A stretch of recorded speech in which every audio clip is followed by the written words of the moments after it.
Ranja. Now, tomorrow, Treasury CS Henry Rotich will be presenting the 2.17 trillion shilling budget for the 2015-2016 financial year.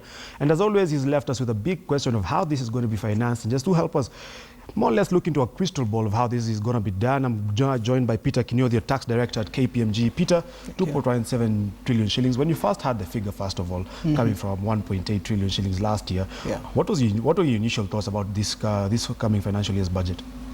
Wow, thank you, Michael, for that question.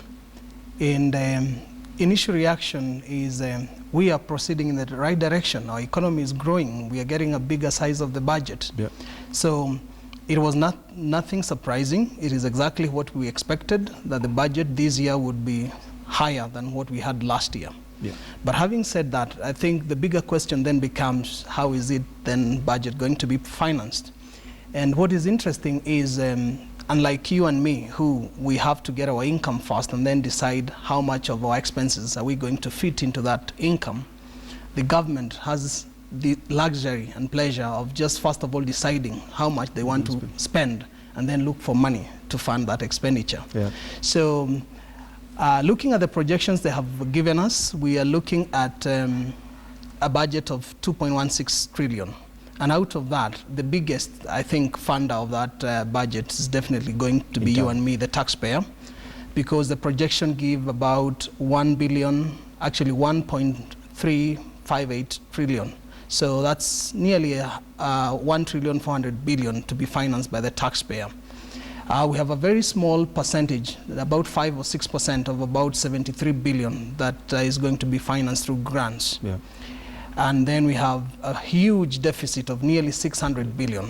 And now the question becomes, how is this 600 billion deficit going to be financed? When you just look at that, Peter, it's interesting that you say they have the luxury of first saying how much you're going to spend. Yeah. It's more or less putting the cart before the horse now. But when you look at that, 1.4 trillion shillings is what KRA is more or less the target KRA has been set for.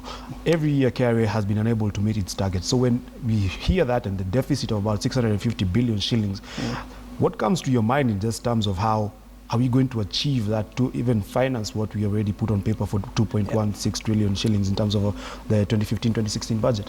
Good question, Michael, again. I think what that means for the taxpayer, brace for tougher times ahead. Yeah. We've got a limited amount of funds available to the government. There is only so much we can finance our budget through borrowings. Yeah. So they will need to find ways of digging deeper into the taxpayer. That's just the fact, and that's how it is. Now, the thing that we know will be difficult even for, or will be a challenge for the finance CS this time round, is to try and meet that demand for that revenue while leaving disposable income, the taxpayer, that will make him, that will improve his cost of living, that will not really stifle him, will really encourage him to generate more so that the taxman can get a fair share. And when we just look at that, we obviously yesterday something changed. Over the last 1.5 years, we've not seen changes to the CBR rate. Yesterday it changed, already putting a lot of pressure on in terms of what people are saying in terms of local borrowing and cost of credit. When you look at that vis-a-vis even the government having to come into the market, do you see a potential where borrowers will be carried out of the market by the government? Certainly, I see a lot of repositionings in terms of debt. And maybe before I just address that question, it is good to find out where we are in terms of our national debt. Looking at the figures right now, our national debt is about 46% of GDP.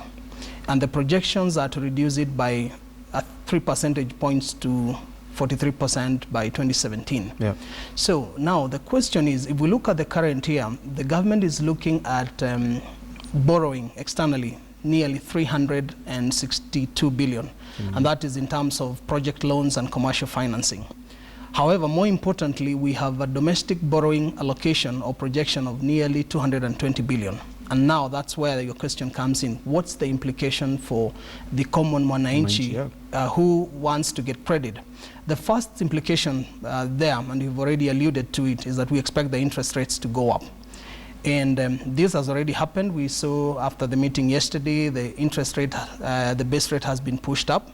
this is going to increase the costs of borrowings to the ordinary mwananchi, so they'll have to dig deeper. And we are saying, yes, that also has another effect of pushing, inflation.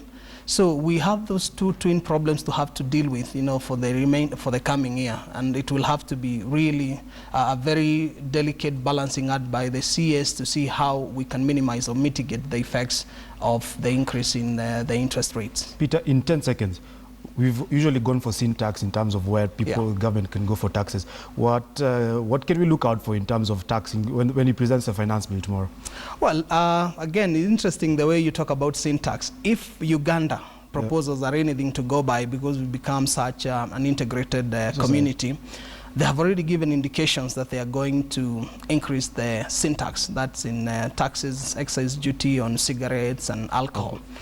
We know that it's always a soft target, even in this economy, that there is always that likelihood that there will be an increase in excise duty, especially on beers and cigarettes. But there is only so much. We have kind of reached a place where you would say we have plateaued, and very, very little or not so much more revenues can be generated from sin tax. All right, thank you very much.